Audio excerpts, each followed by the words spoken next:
Everyone, welcome to this live YouTube fashion analysis on a Balenciaga and Givenchy sleeve. I'm gonna wait a few minutes for people to join me so we can all chat together. If you're joining via Patreon, you can click the little YouTube symbol in the bottom right hand corner of the screen. And if you're joining on YouTube, you should be able to see a live chat box either, I think, next to the screen or underneath the screen, depending which device you're using. And then you can join in and ask me any questions throughout. Today, I'm going to look at two beautiful vintage sleeves. I would say vintage, basically sleeves which are not contemporary, and I'm going to look at a Balenciaga sleeve which is called an S-shaped sleeve, which is this one, and I'm going to talk a bit about when I first met this sleeve, and then I'm also going to contrast and compare it to this Givenchy sleeve, which because I quite like to do these. I know quite a lot of Balenciaga sleeve because I've just done a drafting tutorial for you on Patreon.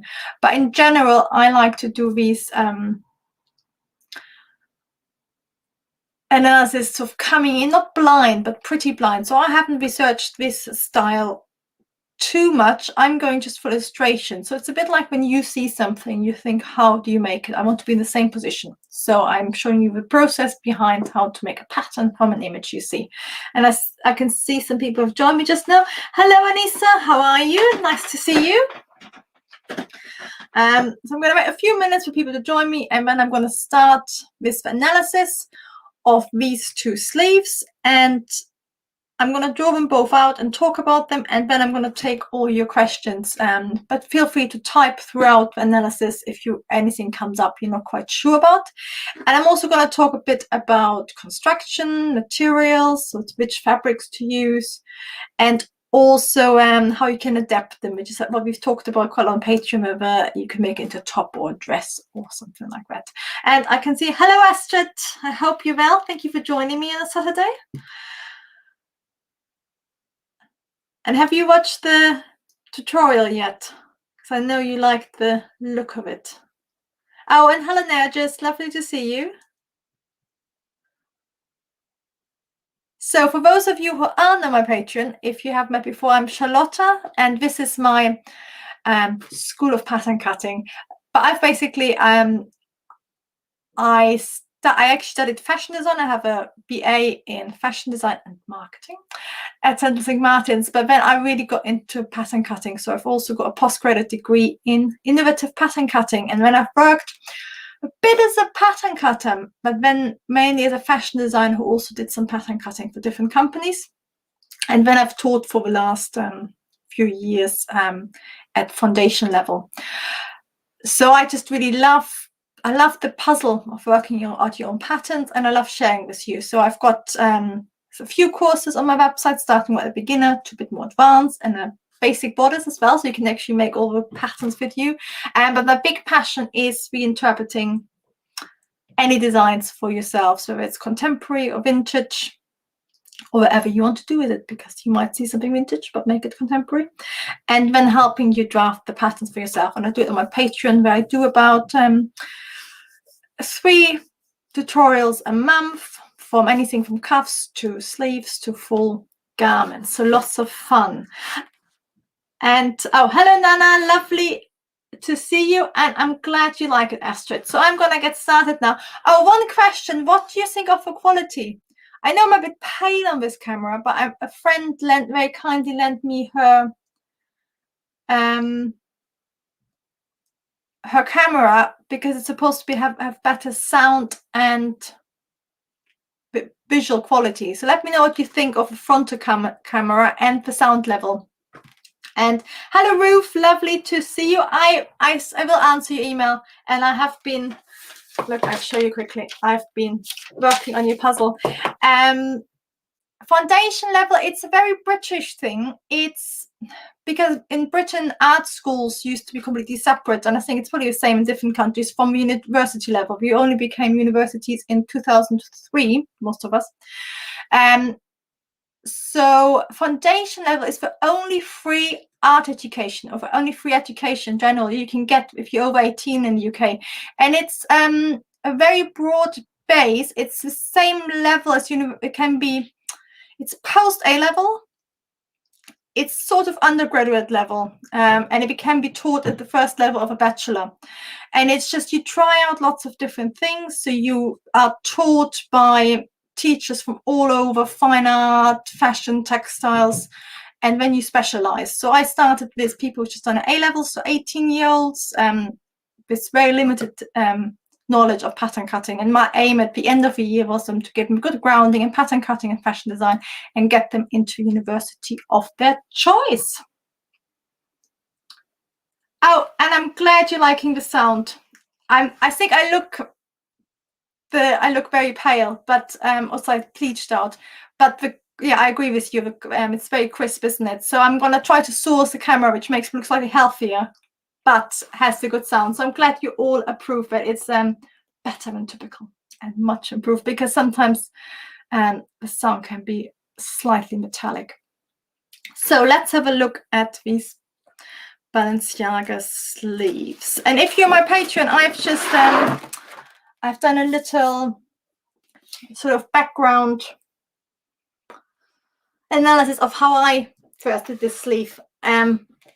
So if you're interested in my interpretation, which was a bit different 12 years ago, feel free to have a look. I'm just editing it, so it'll be up after this.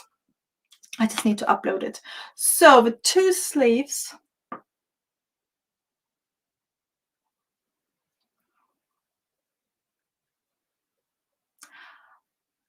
Sorry, I just had Ruth. That's a really interesting comment. From what I can see, the image looks fine on this one, because I'm filming the sketchbook, which is now frozen, which is great, on my iPhone, and it looks the right way around. So hopefully that would be fine. I hope so anyway. There's always something else to worry about. I'm going to put that in. I'm going to put the camera into full so we can see it properly. So I'm going to start with the Balenciaga, just drawing it out. And what is really nice about it is the first image I've talked about a bit more was a really cropped image where you couldn't see much. And today I'm going to start by looking at the full frontal view from the Met archive, where you can actually see the details really well. So this is the Balenciaga S coat.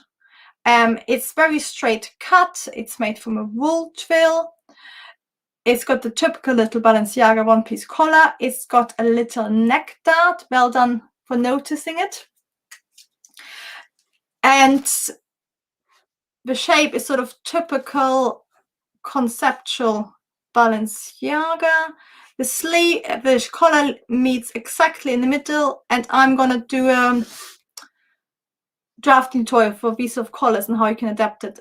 And then it's just got a really simple single button stand. There's just 3 buttons which are quite spaced apart, because one is right at the neck, one is underneath the bust point, and one is what is properly the waist. So if you're doing buttons that far spaced out, you have to really have an oversized garment, because anything fitted like that is really going to drag. So that gives you indication already about how it will fit. It's also got these really intriguing little darts, which you can, I'm going to show you close up. You can see it here. Can you see it's got a little dart here, and I guess underneath there it's hidden. And I imagine it's for fitting it slightly better, because it's quite an oversized shape. So to get a really nice tight neckline, they might have found that the first version was gaping a bit. So it's just a little bit of extra fit. And maybe also you can actually, from the position of it, can you see, you can actually use a bit of your bust shaping. So that might mean that this whole area above the bust is slightly more shaped. So you can, because it's a really oversized style, but you might still want to have a bit of shaping, so it's not too baggy. So they might have converted a little bit of your bust start into here and then just made it really short. So the overall look is really oversized, but it's nice and neat around this area. Now if we go back,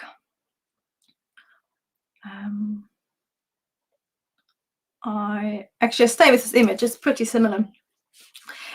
You can see it's a real sort of column shape, and I've only seen the one held in the Met archive, and I think this is probably from somewhere. Is it from the? Sorry, I think this is the one from the Met archive, but there also seems to be this one on a model, so I don't know where it is. But you can see it's got like really deep dolman sleeves. And if I go back to the original image, which is I guess either from Vogue or Harper's Bazaar at the time, it actually says on there, "Profile of a Triumph, Balenciaga's new S seam coat in camel-colored wool. All soft width through the top and of fluid narrowing body. The small rolled collar shows here. One full dolman sleeve set very low, and the seams themselves curved over the arms to become the deep yoke that controls the fantastic suppleness of the back." So it actually gives you lots of information about color, about fabric, and what to use. And they say it's basically quite a straight body, which might even become slightly narrower. And I've drawn it slightly too short. I think it's actually this long.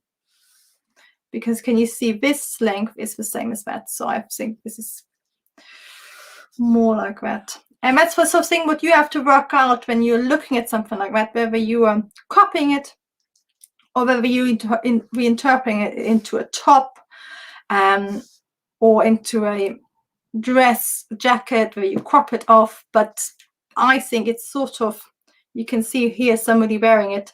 I think it's a knee-ish length coat. Do you agree?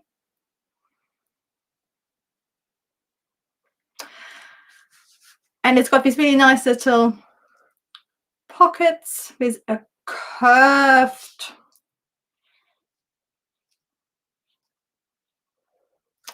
entry, a curved placket. And it's quite gently curved.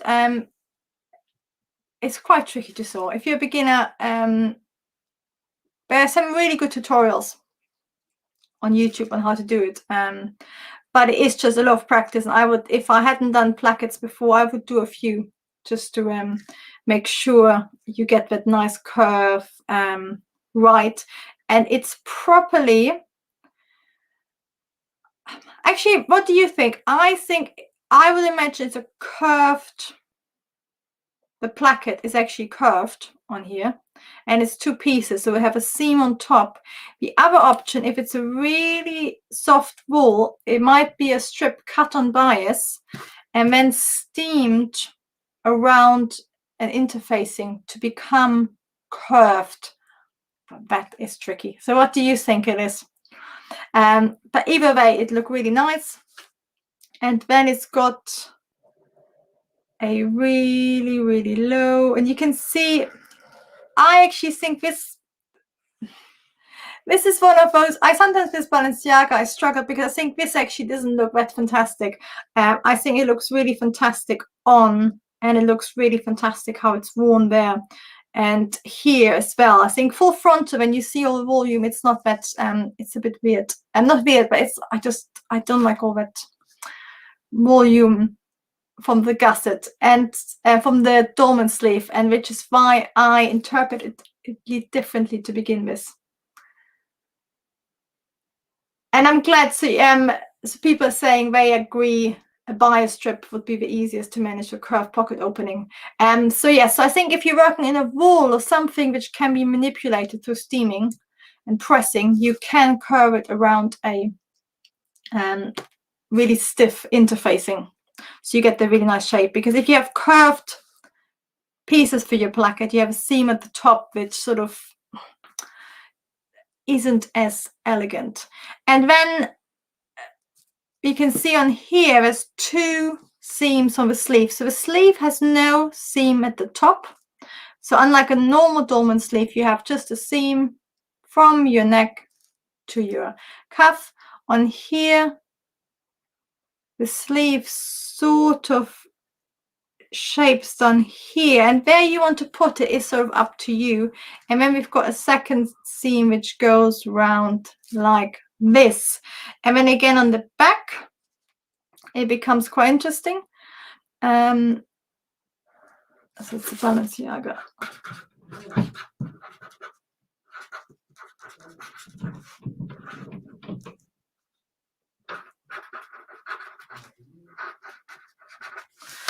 On the back, it's got the roll collar, one piece, I would imagine, but it's quite interesting. That's why I always love looking at it. And I'm not 100% sure when it's from. I will try to look it up. I would imagine it's from the year it's made of. At the time when I first saw it, I looked at all the 1950s, 60s, Harper's Bazaar and Vogue, and I didn't find it. So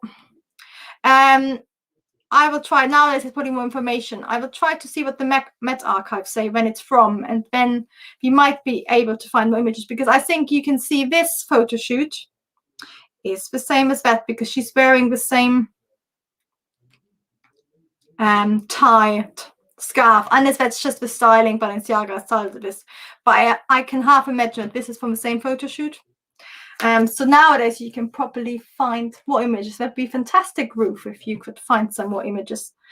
There is actually a fantastic thing about online resources, that you can get like all these images you couldn't get a while ago. Well, it's quite interesting that, can you see here, and you probably can't see on the screen, but if you go on the Met archive, you can see it's actually center back seam, and that is quite interesting, because that means that the top collar is probably one piece, but they might have cut the under collar as in 2 pieces to get a different grain line. So it might be cut on the bias to make it softer, or slightly off grain. But these are all the sort of little details. You don't have to copy yourself, but it's just always quite interesting to learn more about how things are constructed. And then you might just think, okay, yes, lovely, Balenciaga did great. I understand why he did it in this wool, but I'm making a shirt. I'm just going to do a normal shirt collar, one piece wool collar, which is perfectly fine as well. And then you can just see at the back, it's got the yoke which sort of sneaks round the body. And in the draft tour, I talk a bit about where you need to put it to make it for the different lines and how they're defined. But in principle, you can just sort of split it all up on a dolman sleeve. You need to make sure the dolman sleeve fits you first. And then it's got a, oh, I've done it slightly too high. It's got a waist seam, which I think is natural waist, because again, this is roughly slightly higher. I think it sort of splits it up, so you might end up with sort of just strips of fabric, and you can properly rotate the fit of your, so because you could put this on a coat, or for example you could just put this on a really oversized top, which would be really nice. If you have a really oversized top,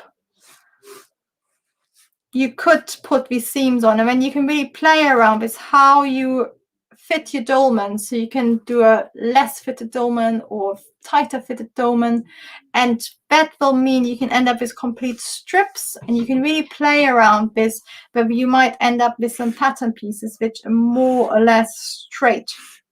And I think that would be really interesting if you made this, for example, out of a striped fabric or twill, and then you have all the different patterns running around the body.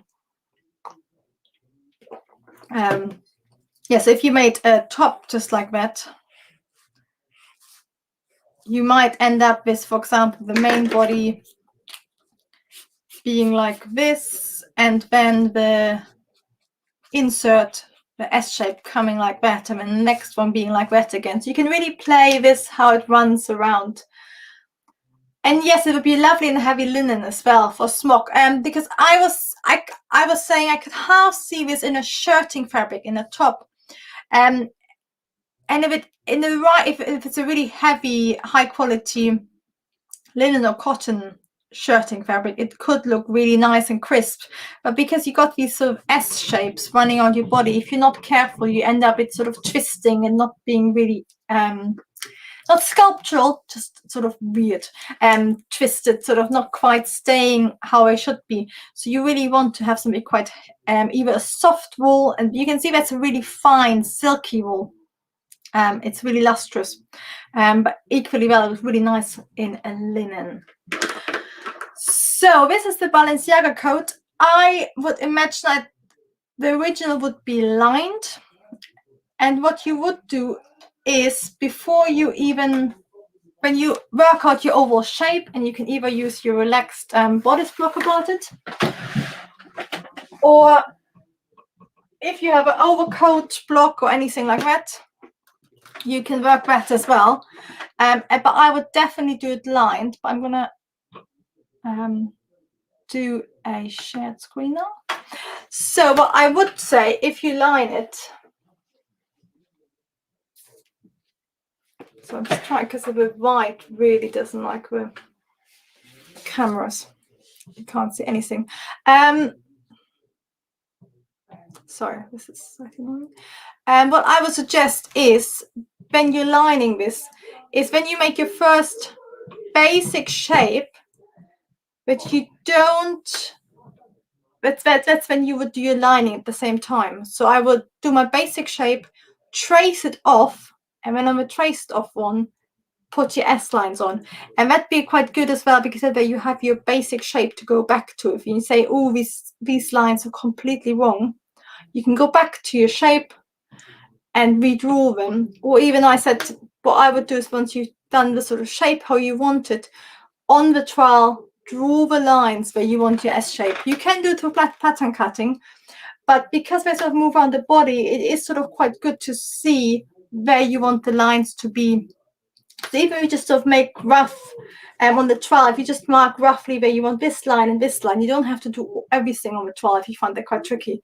But you can just sort of roughly mark what angle looks nice and stuff.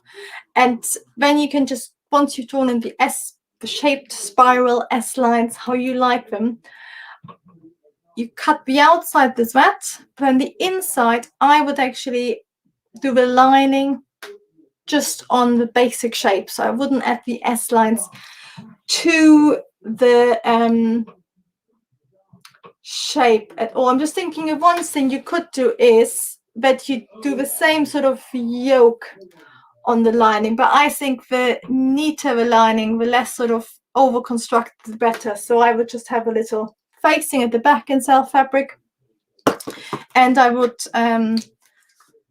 you have like just a sort of normal facing, and then your hem turned up,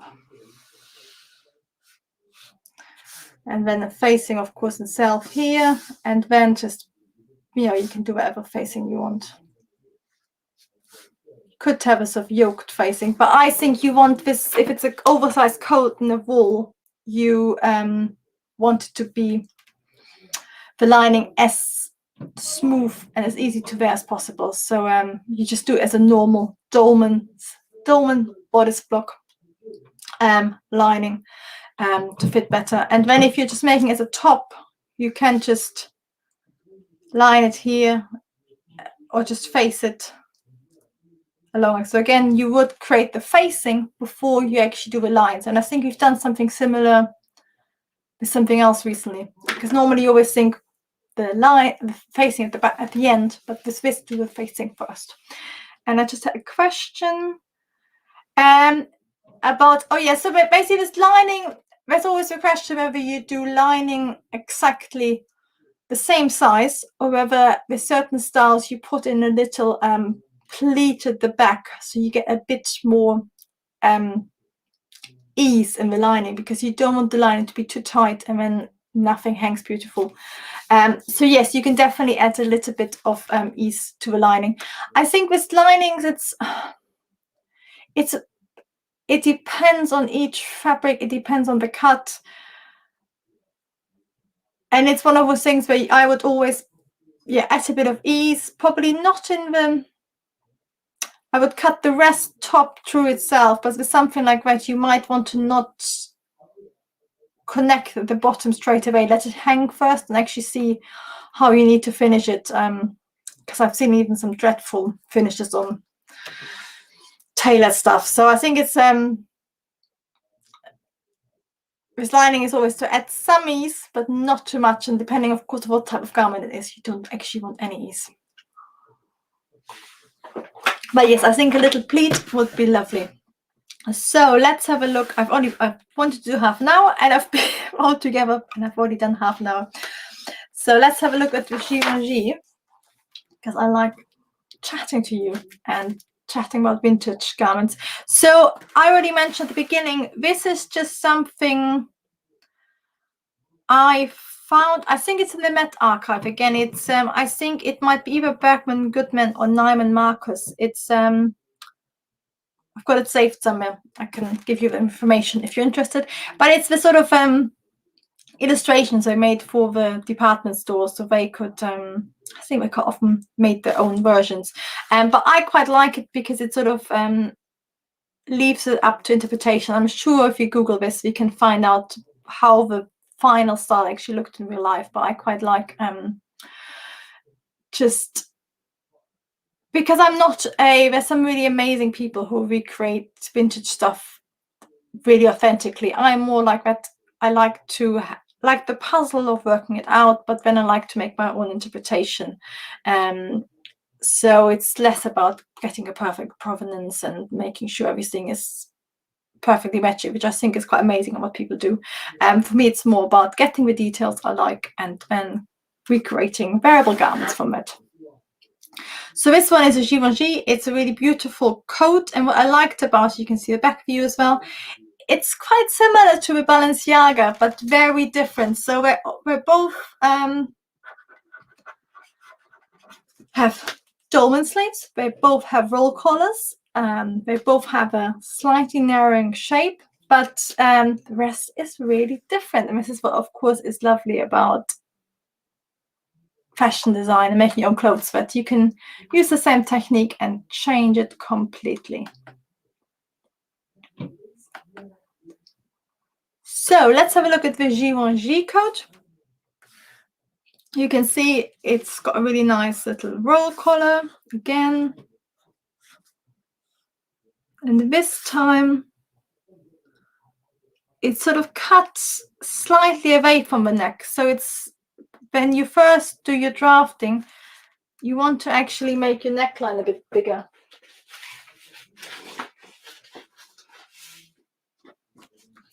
So if you're using like your coat block again or your oversized block, the first that you make your neckline a little bit bigger before you put in this little collar, and it sort of stands away slightly. So I would imagine it's a one-piece collar again, and it's sort of worn quite open. It doesn't stand completely upright. It sort of rolls beautifully, and then it's got a single button stand again. I'm gonna try to.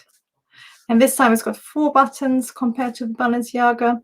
Again, one at the neck, then one again, I think, just below the bust point. So I think again around here. Then I think there's one probably roughly at the waist, and then there's one at the hips. So it makes sure that the coat fits nicely. And the oval shape, I think so. If you also see at the back, you can really see it. I think it's really oversized. And what I loved about it is that it has this sort of dolman sleeve, which is like a cape. It's very clever. It's like this, and then I think the actual coat goes something like this. And I will tell you in a second why I've drawn it like that. So on here, can you see this line? It's not very clear. It's either a shadow line, but what I actually think is that this panel, it sort of it's slightly inset. So I think it's something like here. You can see it looks quite narrow. It's sort of quite flattering.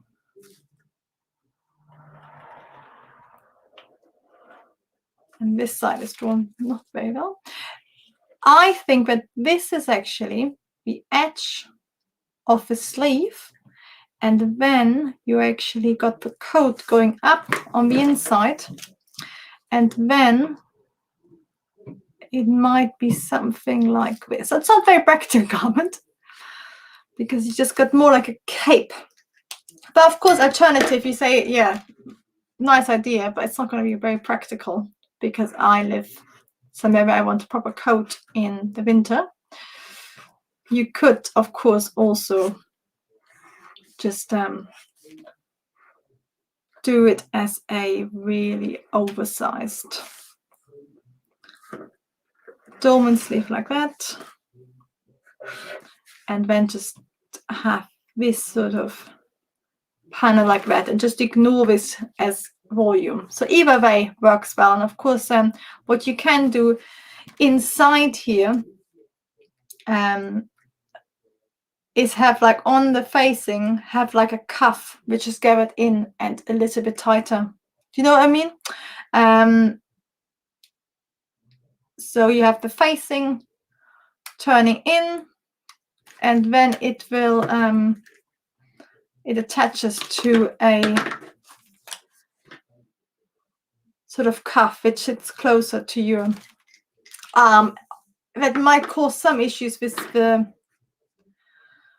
how it hangs, but that's how you could make it a little bit warmer as well. But I think this is more fashion coat. It's not that practical. Of course, you would wear with really long gloves, which is very stylish.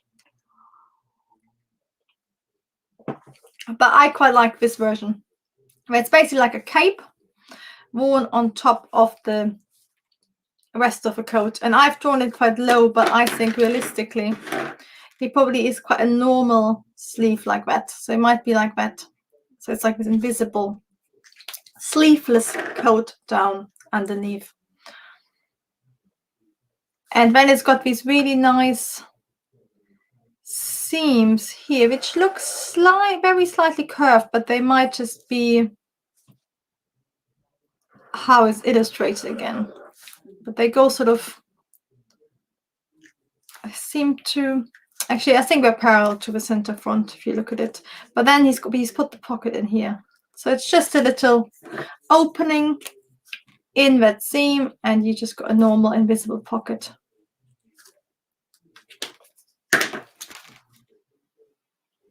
So it's a really nice, easy collar. Again, you would draft your oversized bodice block first, and then if you draft as a dolman, you would do with a dolman. If you draft it like this, you would use the top of your dolman sleeve, so that thrown-on sleeve you have. But then instead of joining it to your bodice, you create this line where it joins in. So you lay it on top. So you draw your line on top of there, and you draw your sleeve on. But then you trace your pattern pieces out. You trace this pattern piece out separately from the piece underneath and separately from the front piece. So it's like drawing a dolman sleeve, but instead of it being part of it, it all gets taken apart. And when I first looked at it not too closely, I got really excited because I thought this was one piece. So I thought it was like a proper cape, so from the side. And if you've seen any of my lives, you know I can't draw very well from the side. If that's the coat, I was really excited because I thought this would look something like this. So it has no seam on the actual dolman sleeve. But if you look here, it does actually have a sleeve at the top. But of course, you could interpret it and make it more like a cape. So it might be slightly more voluminous. And if you look at the back, it sort of just echoes.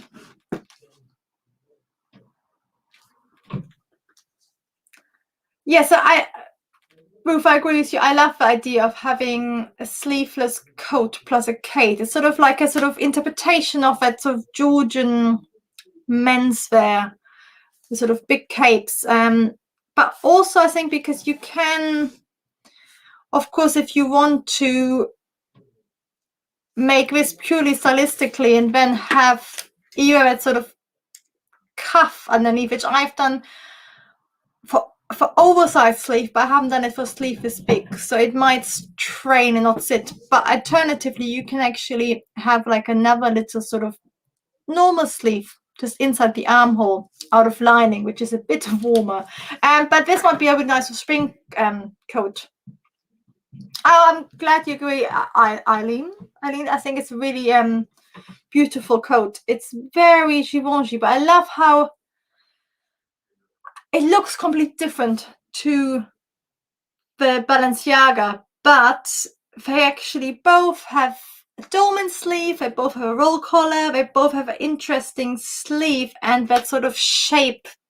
So I think they're from a similar time. But I love how designers, we always have at what they call the zeitgeist, but how people interpret what is current in very different ways, and how you get these really different styles. And I think the back is really interesting because it's just a sketch. So can you see I've drawn all these lines? So I think it might be just movement lines, but you sort of wonder there's a yoke maybe even, but with the back. So what I'm gonna draw you. Sorry, I just realized that the camera doesn't. Is that better? God, sorry, this is a really bad pencil drawing, which it isn't. I'm going to hold it up for a second so you can have a look.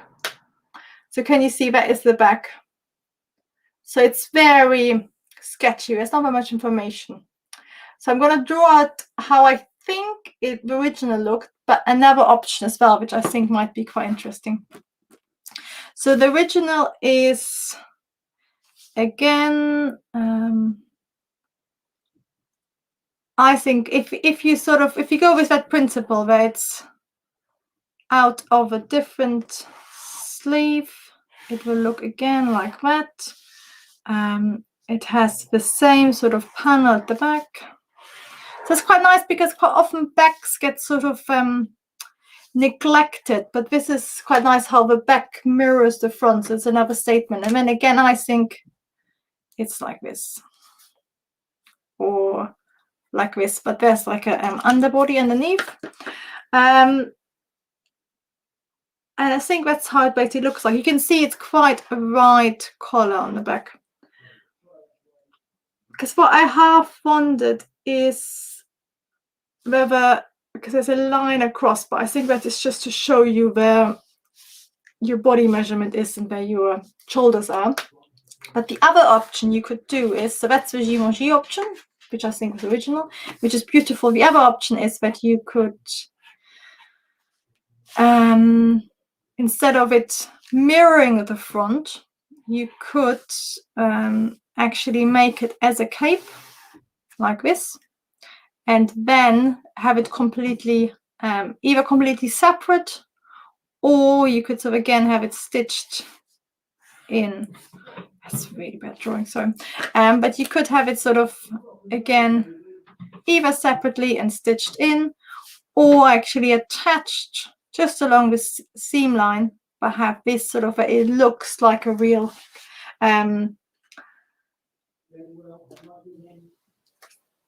cape. Yes, and you are right. It is that sort of layered look route, a Lagen look. I like. I think it's an American term because it's a It's like a German English mixture, which I quite like. Yeah, but it's that sort of layers where you I quite like about this one is that you're not quite sure what's attached, what's separate, and because it is from its time, it would have been all in one garment, but it looks like there's lots of layers to it. So it adds a really nice sort of 3D-ness to what is basically just the basic shape. Is when you're drafting your bodice block,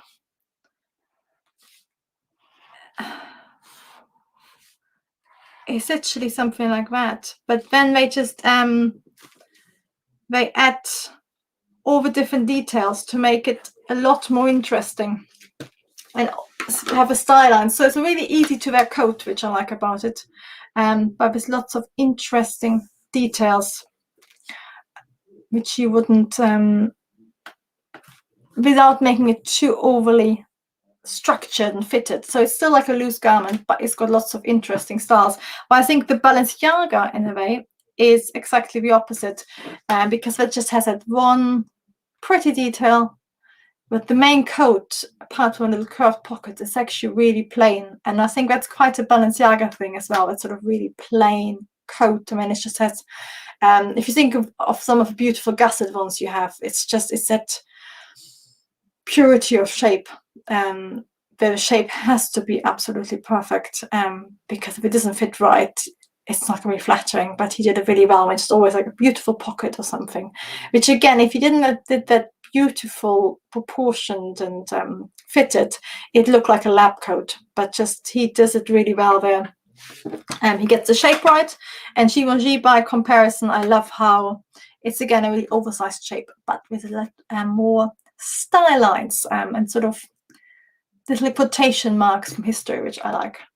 So these are my two interpretations, analysis of a Givenchy and a Balenciaga sleeve.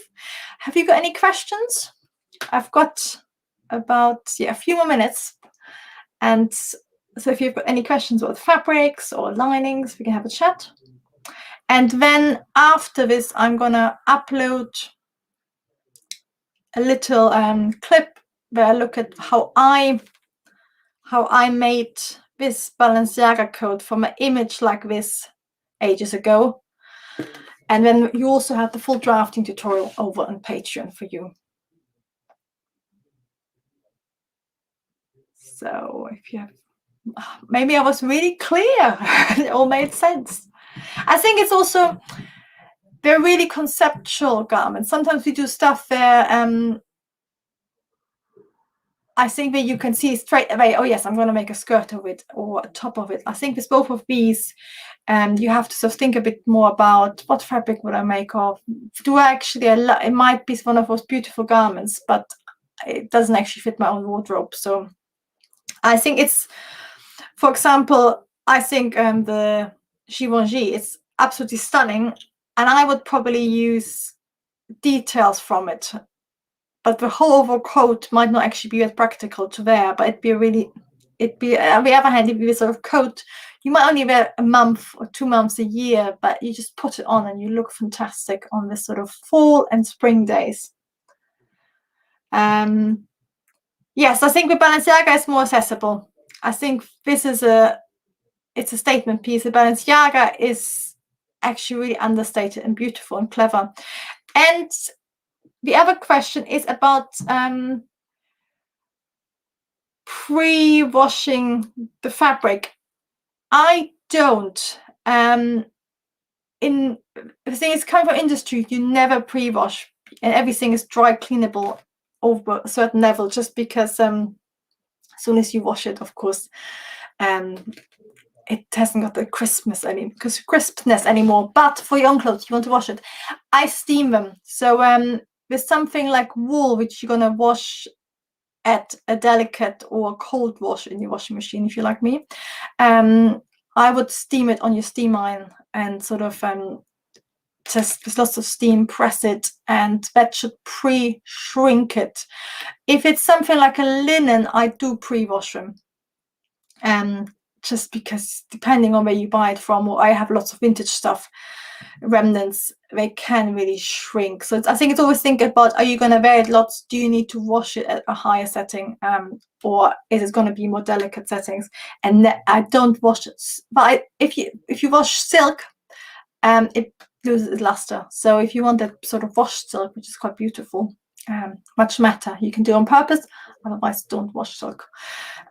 Which again, then is the issue. Do dry clean everything. And that's a really good, interesting question, Anissa. How to make oversized garments without looking like wearing your mother's clothes, so oversized clothes.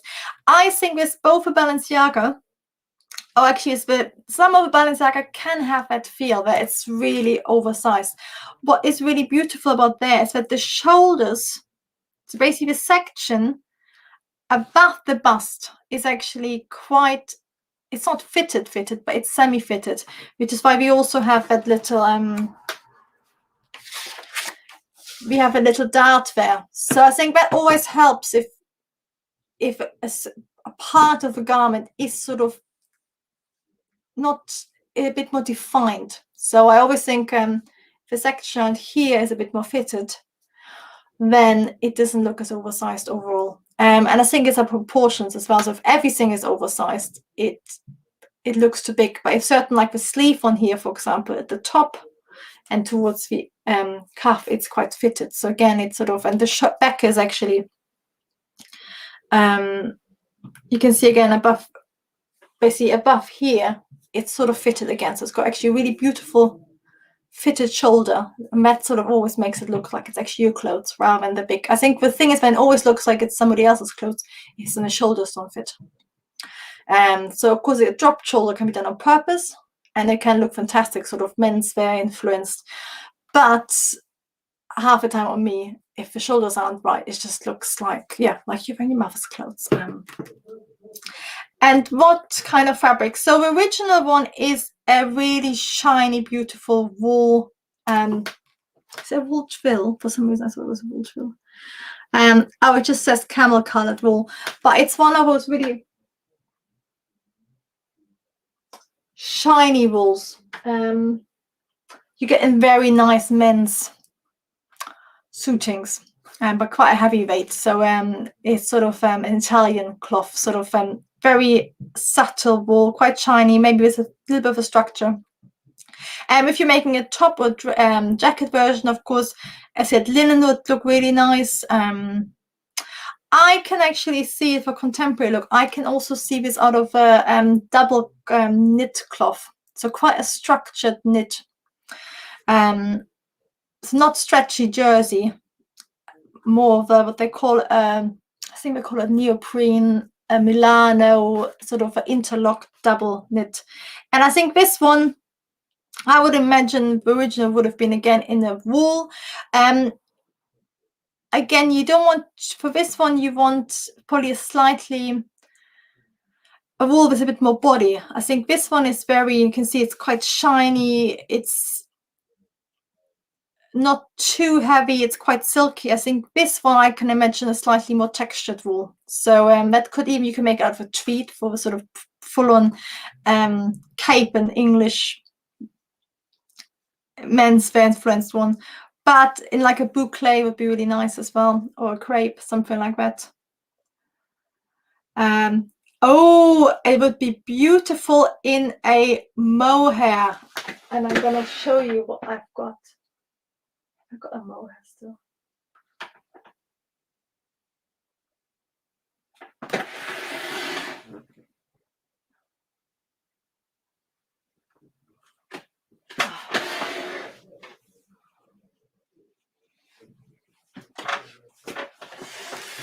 This is the remnant I have, but this, can you see? That is a, if I hold it up, that is a really loosely woven mohair. I think it's boucle because it's got the little thingies. But this is like air.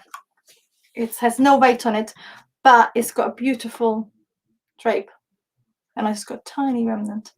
But this coat would look beautiful, something like that. Because if you have something too heavy menswear, it's not going to give you a beautiful sculptureness of the sleeve. And of course, you can line the sleeve with something quite structural. to give it that sculptureness, which would be beautiful. Yes, and I think, Ruth, you're quite right, but oversized, I think it's all about the proportion with all of it. I always think Celine is quite oversized as well. Chloe used to be at certain times quite oversized. Joseph is really oversized.